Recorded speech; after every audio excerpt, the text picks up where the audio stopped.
Now, you are testifying today under a state subpoena, correct? Correct. And that state subpoena gives you immunity for your testimony, right? Yes. Can you explain to the jury, since you're an attorney, what immunity is? Immunity is freedom from prosecution. So that means that anything you say today can't be used against you if the state decides to arrest you later on. The state isn't going to decide to arrest me. I'm sorry, can you repeat the question? All right, so what I'm trying to allow the jury to understand is what sort of immunity you have. What is your understanding of what it means for you to have immunity pursuant to the state subpoena? So I have derivative and use immunity. And so in the future, a prosecutor couldn't use what I say here today against me. Correct. But you could be prosecuted. Just nothing you said here today could be used against you in that prosecution. Do you agree with that? I suppose so. Did your brother use drugs? He did? Yeah. What type of drugs did he use? Marijuana. Okay, what else? I don't know of anything else. All right. Were you involved in the plot to kill your husband? Absolutely not. Did you have knowledge of the plot to kill your husband? No. But you suspected that your family was involved. No, I did not suspect that my family was involved. Did you mention in your interview with law enforcement that you suspected that your family could be behind this? I think I speculated about lots of things during the 6 hours I spent with law enforcement without an attorney present trying to help them solve this murder. Yes, I said all kinds of things. All right, and one of the things you said was that your family very much disliked him and that you thought it was possible that someone had done this on your behalf, unbeknownst to you. I did say I thought someone might have done this on my behalf, yes. Yeah, I don't really understand. It's my best recollection that I set up the appointment for them to come. Ready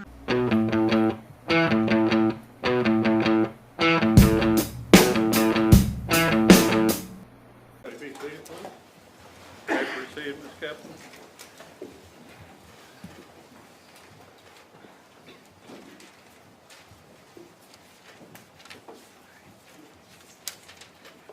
All right, please introduce yourself and spell your name. My name is Wendi Adelson, Wendiadelson. And were you upset about being stuck in Tallahassee? I was relieved. You were relieved. You wanted to stay in Tallahassee. I was happy at my job. Okay, did you view yourself as being stuck here in Tallahassee once the relocation was denied? I didn't. I mean, I had a really nice life here. I did not view myself as being stuck. Would you please turn to page 176 in that exhibit in front of you?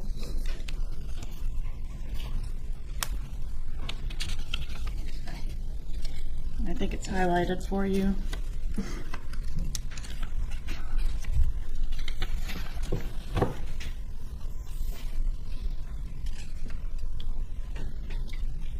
Did you describe yourself in that filing as being stuck in Tallahassee? I see the word stuck. I found it. Okay. So did you describe, at least in one occasion, being stuck in Tallahassee? No, can I read the sentence? Sure. So it says, the husband has made it difficult for the wife with her colleagues at her current position due to his statements and actions, and the husband's intent is to relocate to a larger area at some point. So the wife is merely stuck in Tallahassee until the husband decides that the time is right for him to leave. All right. Meaning, And had he accepted a job anywhere else by the time that he was murdered? no, he hadn't yet been offered a job, but he was always looking. Did you consider having to live here in Tallahassee being stuck? Or had you referred to it previously as being stuck in Tallahassee? I mean, I may have. Did you consider the worst case scenario to be that you would end up stuck here in Tallahassee if your petition was denied? I don't know. I mean, at the time, I may have felt that way. Okay. Might you have sent an email to a friend on March 24th of 2013 indicating, quote, I do fear that the worst case scenario that could happen is that I will be stuck here in Tallahassee? It's possible that I sent that. Would it refresh your recollection to review that item? I'm happy to. It's on tab 6 on one of those binders in front of you. Let me. I see it's highlighted, so yes. Okay, and did you also email a friend around the same time frame regarding life in Tallahassee couldn't compare to the life that you would be able to enjoy in South Florida with your brother Charlie and his boat and pool and hot tub and things like that. It's certainly possible. I think that's on tab 7. Please refresh your recollection. Yes. Outside of the context of your relationship with Dan Markel, did you ever express that just the smallness and slowness of Tallahassee made you feel claustrophobic? I don't remember saying that. Please refer to tab 8 to refresh your recollection. That's a dense one. Were you able to find it? I did. I found it's part of a sentence. Can I read the whole sentence? Sure. Tallahassee feels claustrophobic at times, given its smallness and slowness, and the fact that my friends cycle through here with transient regularity. So yes, at that moment in time, that's how I was feeling in 2013. Is your family in South Florida wealthy? I know it's a relative term. Are you asking me to speculate? No, I'm asking if they're wealthy. You may, if you don't know, you say you don't know. It depends how you define wealthy. Okay. Are they millionaires? No.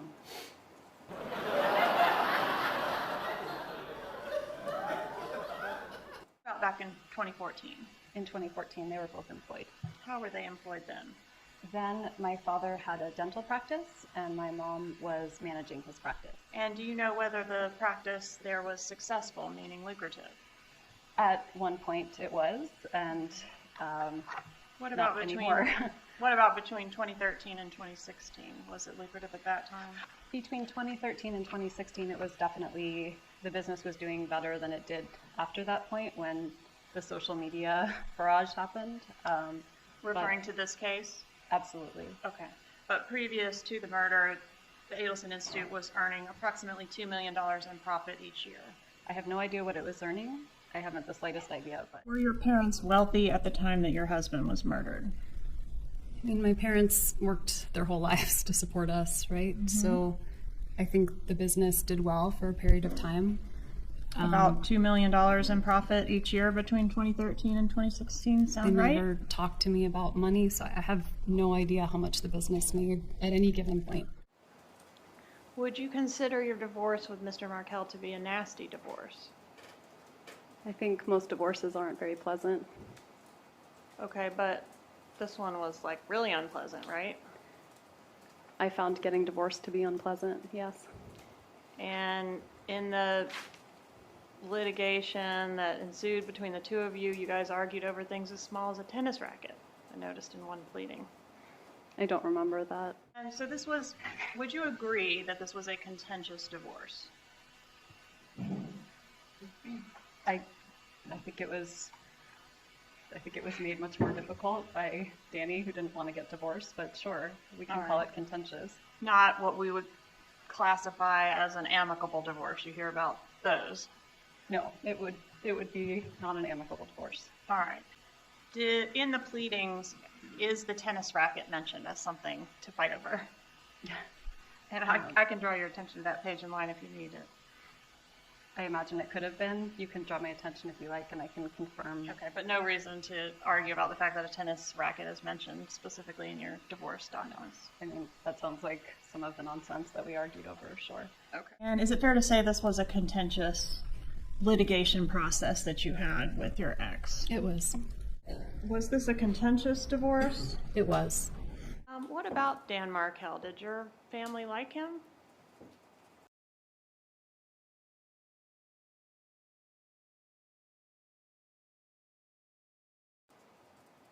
Do you want to specify a point in time?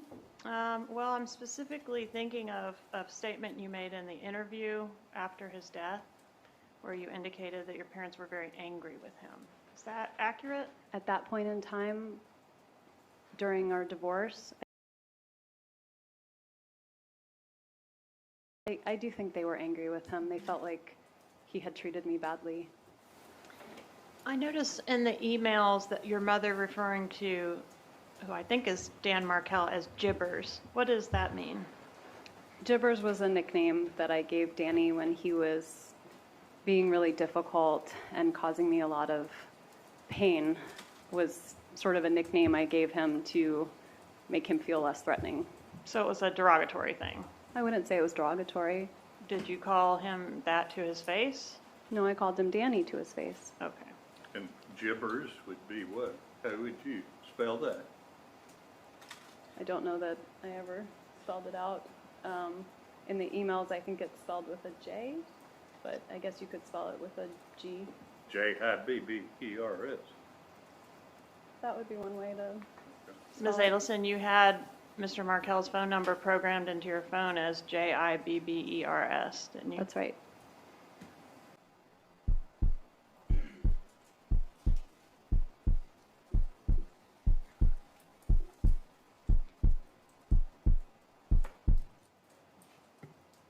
How many different lawyers did you have during the pendency of your divorce and the litigation that followed?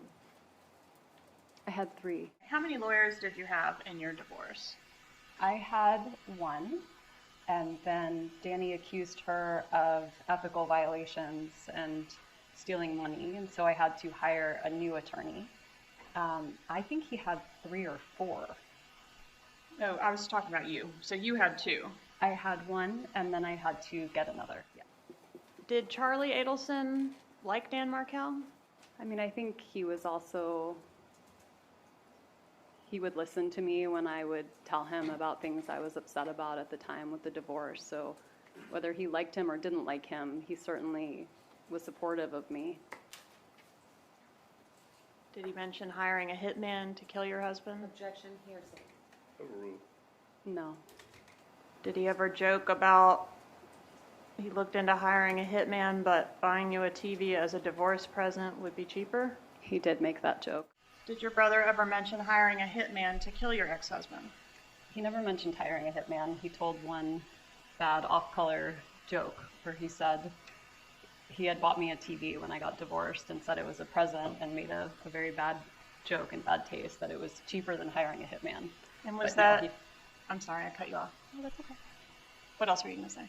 I think that was it. All right. Was that a joke that your brother made one time or more than one time? He has a tendency to repeat himself, so everything he says multiple times. Do you know how many times he said it? I have no idea, but definitely twice at least. And it was your understanding that he had not made any actual efforts to hire the hitman? Yes, But you did get a TV as a divorce present. I did get a TV. And was that TV the same TV that was being repaired at your residence at the time that your husband was murdered? It was. Do you know Katherine Magbanua? I have met her before. How do you know her? We met one time at dinner when I came home and my brother introduced me to her. And I think we might have gone to the beach once with her and a friend for a few hours. Were you aware of one of his girlfriends by the name of Katherine Magbanua? Yes. Did you ever have the opportunity to meet that particular girlfriend? Yes, we met maybe 2 or 3 times. 2 or 3 times? Do you recall what the occasions were? There was one time we had dinner when I was in town, which is what I did every time I'd come to town and have dinner with my brother and a different girl. And then one time I went to the beach for an hour or so, and she and a friend of hers joined us. Okay. And was there a third time? I don't actually remember a third time. You mentioned that your brother Charlie had a lot of girlfriends. Did you meet all of his girlfriends? I highly doubt I met all of them, but I met a lot of them. All right. And specifically in reference to this defendant, did you talk to her on the phone ever separate from your brother? I have no memory of ever doing that. I don't think so. Okay, so it wasn't like you had become girlfriends or had an independent relationship with her. You only saw her secondary to visiting your brother? Twice. On 2 occasions. Did you meet all his girlfriends? I don't know. I met many girlfriends. Okay. Did you meet Whitney Kick? I did. Okay. And Whitney Kick was after Katherine Magbanua, correct? I believe so. Yes, I do. That was the second time we got together. It looks like the 3 of us at the beach. So it's me, Katie, and one of her friends. Do you remember the friend's name? I do not. If I said it, would you be able to say yes or no? I wouldn't. Okay. And do you know when the photo was taken? I don't. My best guess is 2013 or 2014. All right. And there's a photograph, I'm sure you recall, of you on the beach with Katherine Magbanua. Do you recall when that photo was taken? I do. It was Father's Day 2014, so 9 years ago. June 15th of 2014? That sounds right. So about a month before the murder? That sounds right. Where was this photo taken? It was in Miami. I went down to visit my dad for Father's Day. All right, is that you in the center? That's me. Which one's Katherine Magbanua?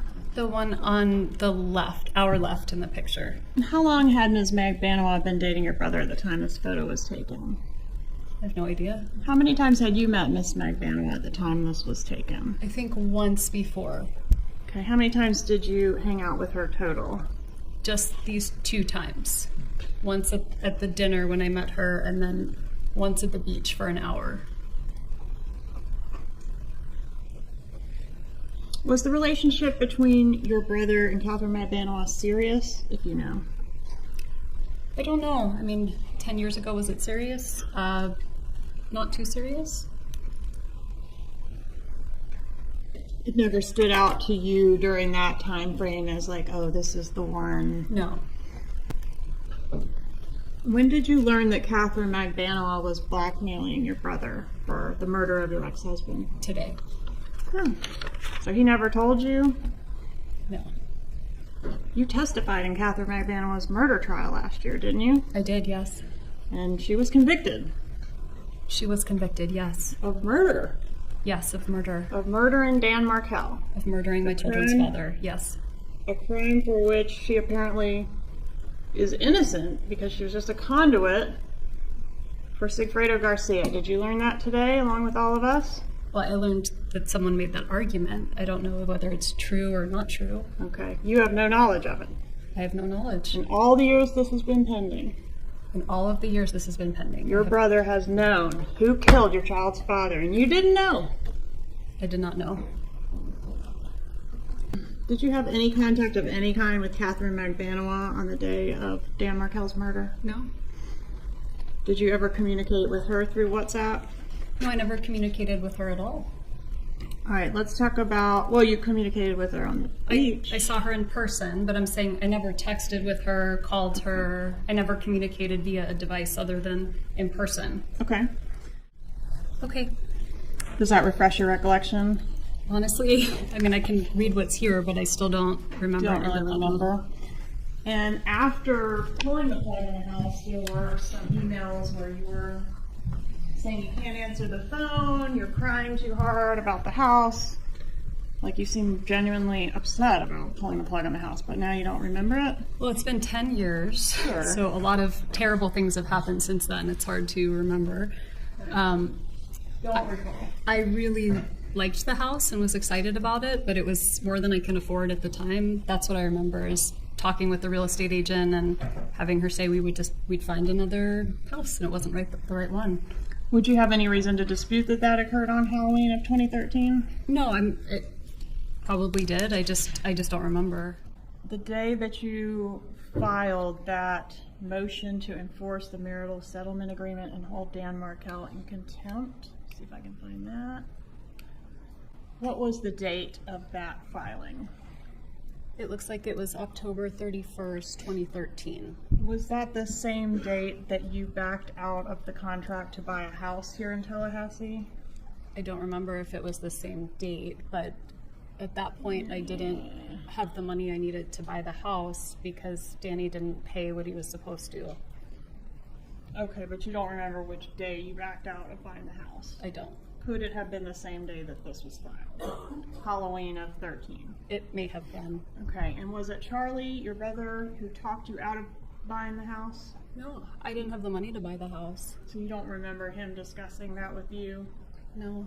Did your brother on October 31st send you this picture and basically tell you not to buy the house because you weren't going to be living in Tallahassee much longer? I don't remember him ever telling me not to buy the house or that I wasn't going to be living in Tallahassee. I really wanted to buy that house. Which one is Katherine Magbanua? She's on the left with the white top.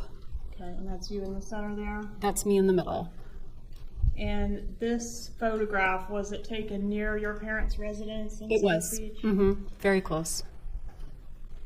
During that trip, were there any conversations with Katherine Magbanua or your brother or your mother about the murder? No. That trip, were there any conversations with Katherine Magbanua or your brother or your mother about the murder? No. Is Katherine Magbanua the girlfriend that your brother had in this time frame leading up to the murder? I believe so, but he had multiple girlfriends, so I don't know if she was the only one. Okay, but that's definitely the one that you interacted with the month before. Yes, ma'am. Did anything stand out to you about this particular girl as being, you know, the one or special or different from the parade of girlfriends that No. Charlie had? Did your brother have girlfriends after this woman, Magbanua? Yes. Okay, including, do you remember Whitney? I do remember Whitney. And then there was June Mchinda, Yes, I remember June. a June Co, I think. I remember Junko. Was there any discussion on that trip about any other relocation strategies? I don't have any memory of that. Like bribing, converting to Christianity, any of those things? It had been, I think, about a year since. I don't have any memory of that. Like bribing, converting to Christianity, any of those things? It had been, I think, about a year since Those were first broached. Right, but I'm just saying by that time it was the summer of 2014. I don't remember any kind of conversation like that. I want to talk about your location on the day of Mr. Markel's murder. You know that law enforcement looked at your phone and sort of looked at your movements that day? Yes. Okay. And that information indicates you were home at the Aqua Ridge residence at approximately 12:27 in the afternoon that day. Is that correct? I don't remember exactly what time, but that sounds right. I know I had left to meet some friends for lunch, so I guess I was home until that time. That sounds right. All right. So it seems like kind of around lunchtime, about half afternoon. Sure. All right, and then shortly after that, at 12:29, it appears you were traveling on Centerville Road. Is that a normal way that you would ingress and egress from your Aqua Ridge residence? That sounds right. All right, and when you left your residence, you said you were going to lunch. Did you go directly to lunch? All right, and did your mother, Donna Adelson, arrange from Miami for the Geek Squad to come to your home that morning to fix the I TV? did. Would it refresh your recollection to review some text messages regarding that issue? It doesn't sound out of the realm of possibility. Did your mom text you that morning that the repair guy was coming to repair the TV? I don't remember that. Why would your mom have been involved in your TV repair appointment? Because I didn't purchase the TV. The TV was a gift that my brother paid for, but my mom went and got it and he reimbursed her. So the contract would have been under her name and her number. So when the repair guy was coming, they might have called or texted the number on the account instead of my number. Okay. I remember distinctly setting it up for that morning of sometime, like when you wait for a repairman to come, they come in a window, they say between 9 and 1. I remember there being a window they had told me. And do you remember the specific window in this case? I keep thinking it was 8 to 12, but I don't know if that's correct. Okay, and we're talking about 8 a.m., between 8 a.m. and noon. And you agree that your ex-husband, sorry, I keep doing that, was murdered between 8 a.m. and noon? I don't know the exact time of when it happened.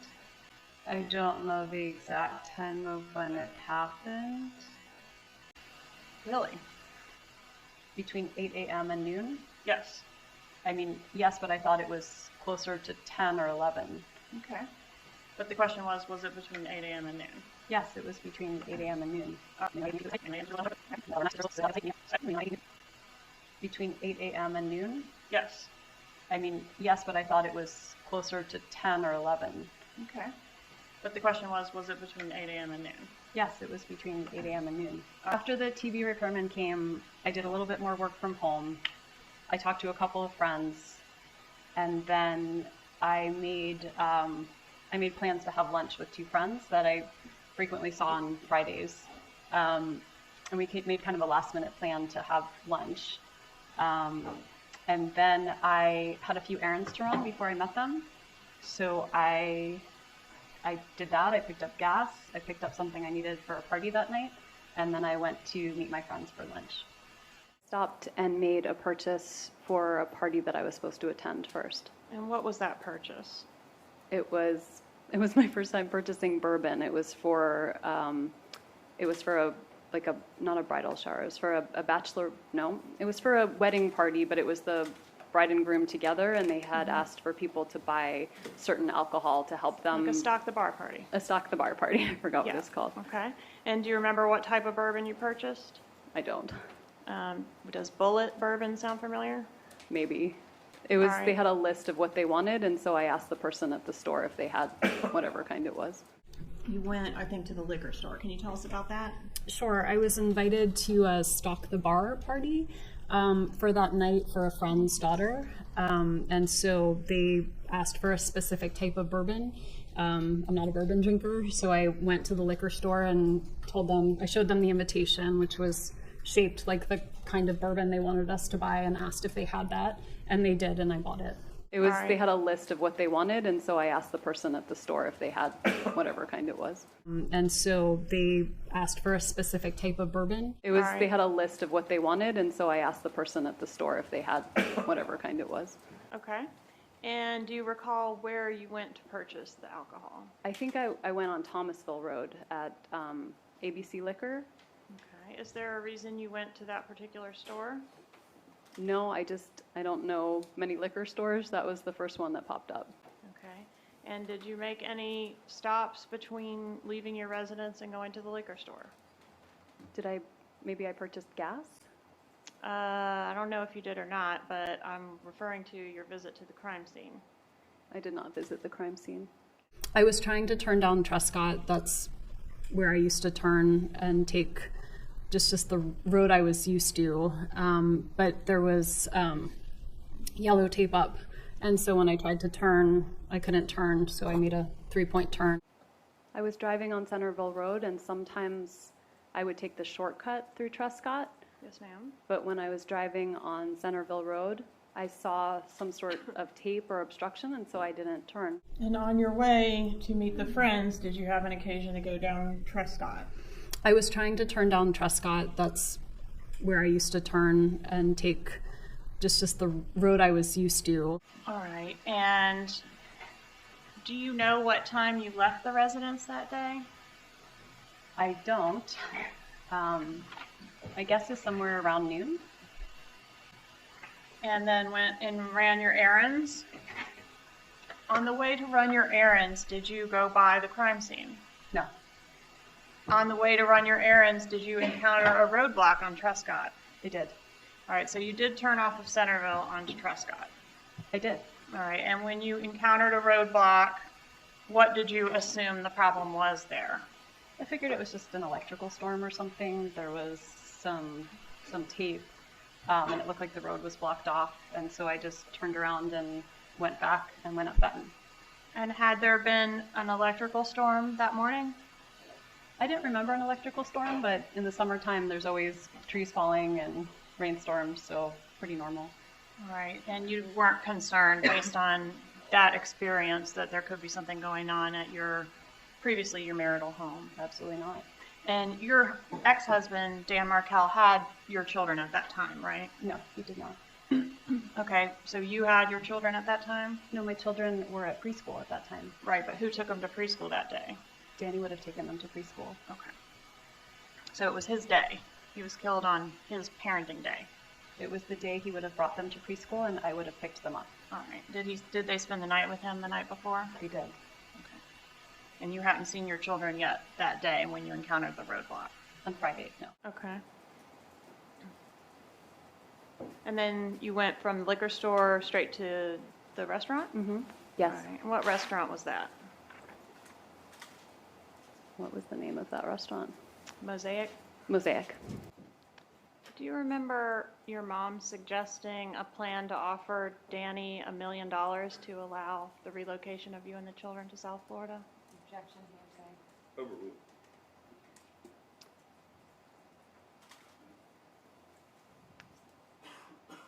I'm sure I knew about it at the time that it happened, and then I had my memory refreshed about it recently.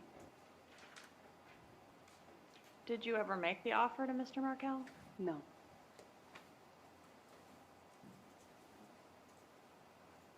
Did you move to South Florida after their father was killed with the children? So after he was killed, I packed a weekend bag and went to South Florida for what I thought would be a couple of days, maybe a week. My son's birthday was July 29th, and I thought we'd be back in Tallahassee by then. Did you ever come back? I did come back a few times, but not permanently. Okay, so you ended up moving there permanently. I wouldn't say it's permanent, but I'm living there right now. Okay. Well, it's been 5 years. It has been a while. I've been exploring options for employment in many different places. Okay. And when you initially left to go to South Florida, was that the same day as the funeral service for your husband? No. Was it the day after? It might have been the day after or the day after that. I don't remember.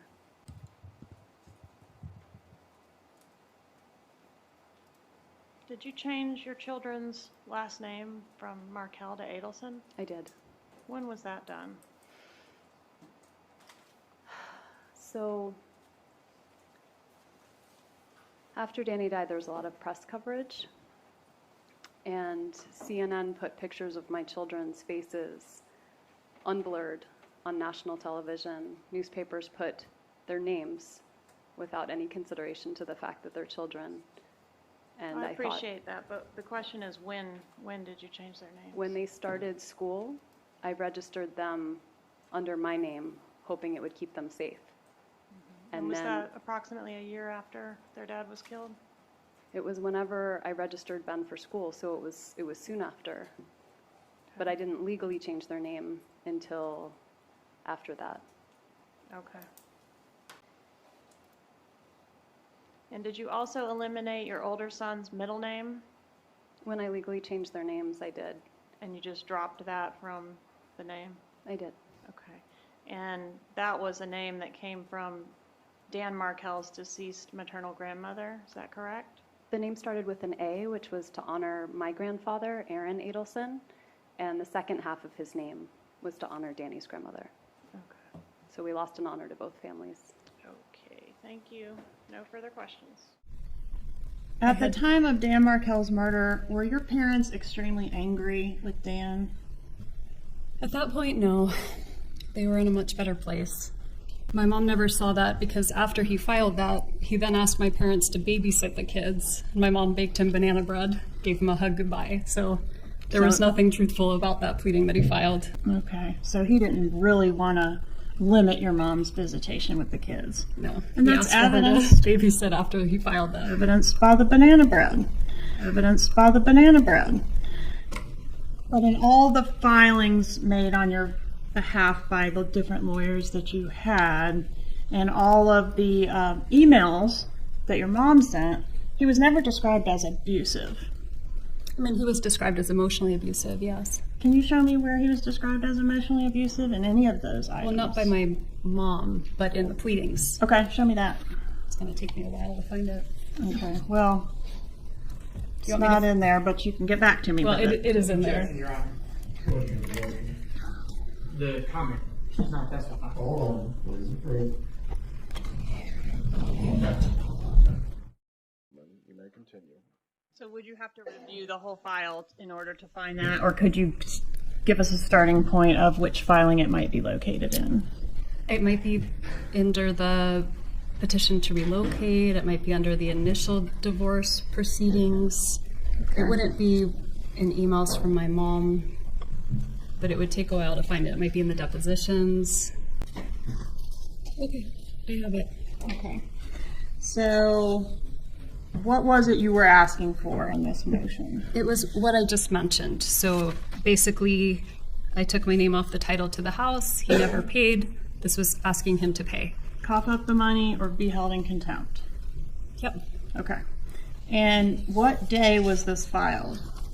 This was filed on October 31st, 2013. All right, so Halloween of 13, and that's the same day that you backed out of the contract to purchase the house in Tallahassee, right? I don't remember that? what day that was. Okay. Do you remember that it was your brother, Charlie, that specifically convinced you to back out of that particular house deal? I don't, actually. I don't remember that.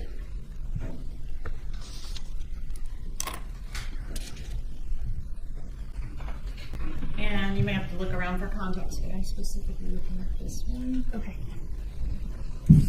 Is it fair to say your mom was worried about this motion? No, my mom never knew about this motion. And as I mentioned before, Danny asked my mom to babysit after filing this motion, so I don't really believe anything that's written here. Well, you forwarded this motion to your mother. I don't believe I via did. email. In fact, you forwarded this motion to 12 different people. Your mom, Jeffrey Lacoste, Renee Griggs, Tova Walsh, Morgan Honeycutt, Gary Cohen, Miguel Edmondson, Trey Hubler, Robert Adelson, Rachel Frank, Jared Reich, and some MEHULNYC at yahoo.com. So if you weren't worried about this, why'd you send it to all these people? I couldn't really say. It's been a long time. Quote, it was always his joke. He said, I looked into hiring a hitman and it was cheaper to get you this TV. Is that what he said? That was a joke that he made, yes. And hiring the hitman, that was to kill Dan Markel, right? That was the joke. That was the joke that he made in poor taste, yes. Not to kill someone else. No. Well, he never used his name. Okay.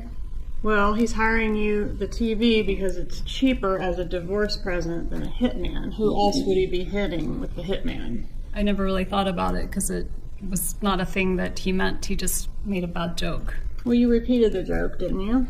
He repeated the joke. Didn't you also repeat the joke? To other people? Yes, like Jeff Lacoste. I never said that to Jeff Lacoste. You didn't tell Jeff Lacoste that your brother got you that TV as a divorce present because it was cheaper than hiring a hitman. I may have repeated that joke in the context of the TV, yes. All right, and who is Jeff Lacoste? Jeff Lacoste was a person I dated in 2013. And did you tell Jeffrey Lacoste shortly before the actual murder that your brother really had looked into hiring a hitman? I did not. Did he buy you a TV as a divorce present? Did my brother buy me a TV as a divorce present? Yes, sorry, I should have Yes. clarified that. And was the TV that your brother bought you as a divorce present the same TV that was being repaired on the morning of the murder? Yes. Is there an accurate copy of that photograph? Yes. Judge, I'd ask to move in evidence states 35.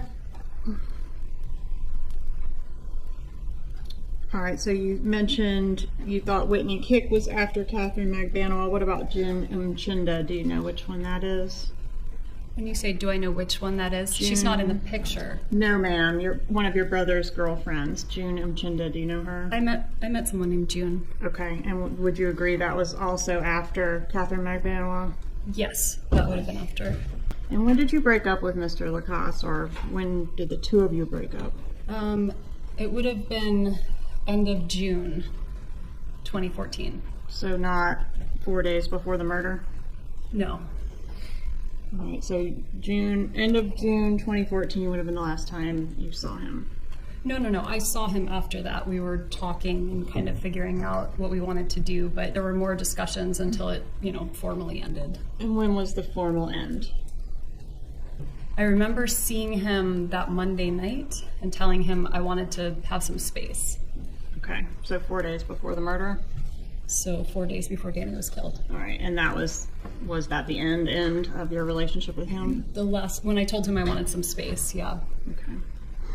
Where did you go after the TV repair man left? After he left, I stayed at the house for a while, and I was working on some pieces of writing. I was talking with various friends. I had a friend in town interviewing for a job at FSU. I was making plans to go meet her. The time got too close before her interview. And then I had two friends that I would often meet on Fridays, just kind of last minute. And so we made plans to go have lunch.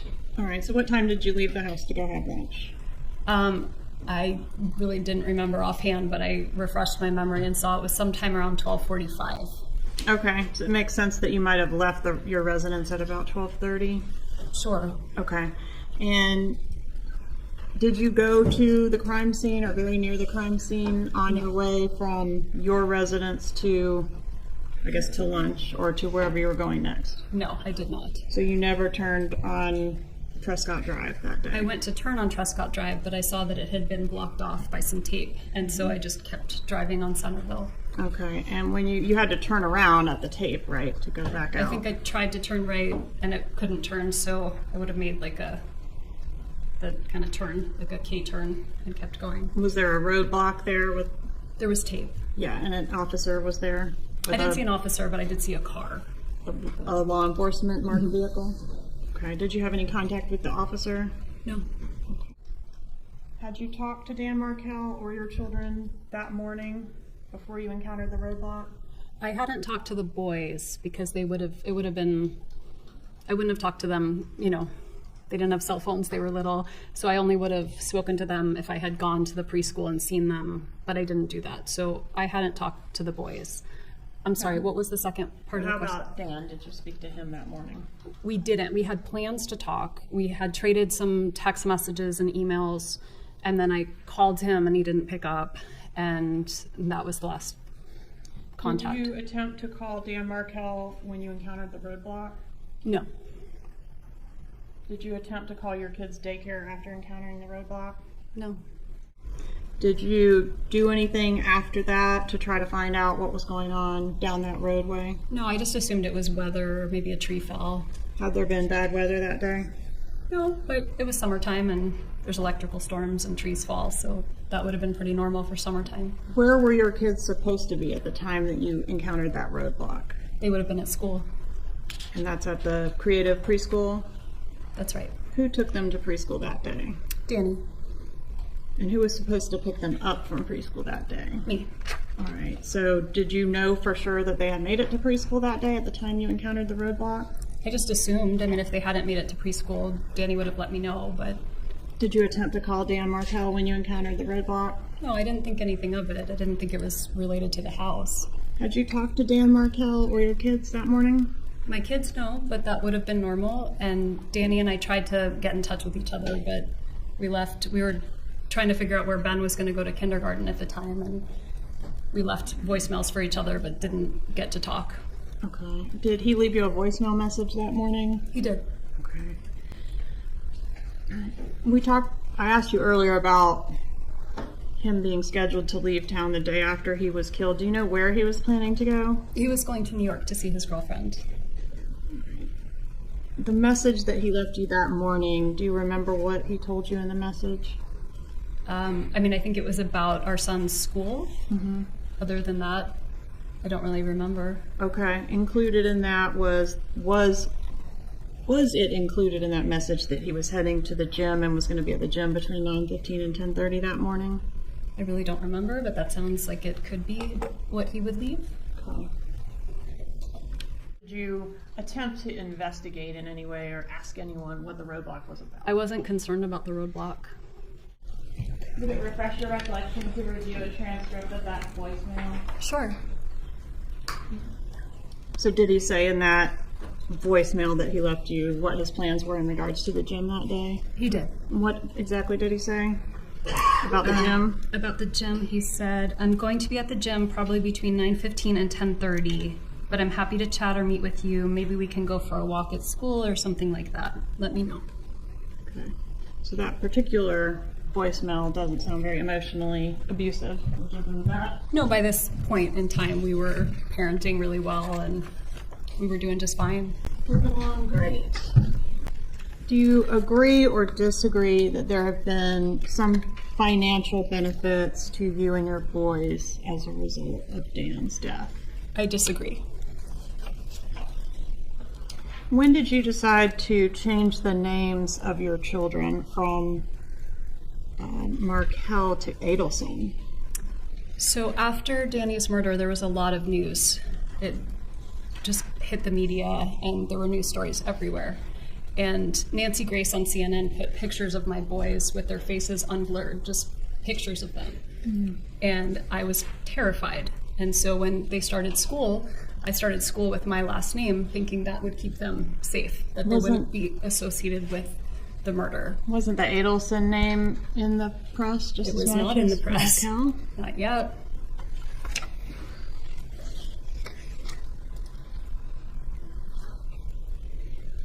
Do you agree that you legally changed the kids' names on July 6th of 2015? That sounds right. So it was actually a year after the homicide. A year after.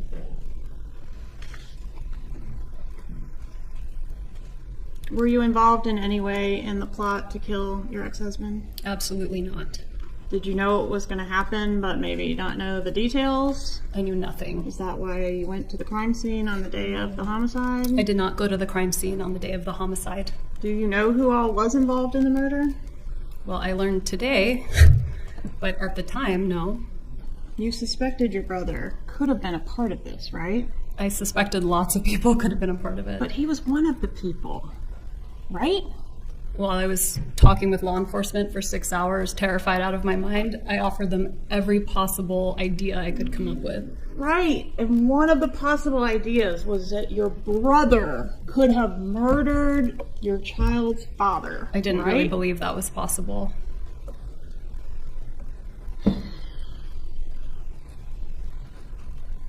What was your first thought when you were asked if anyone might have murdered Dan Markel for your benefit?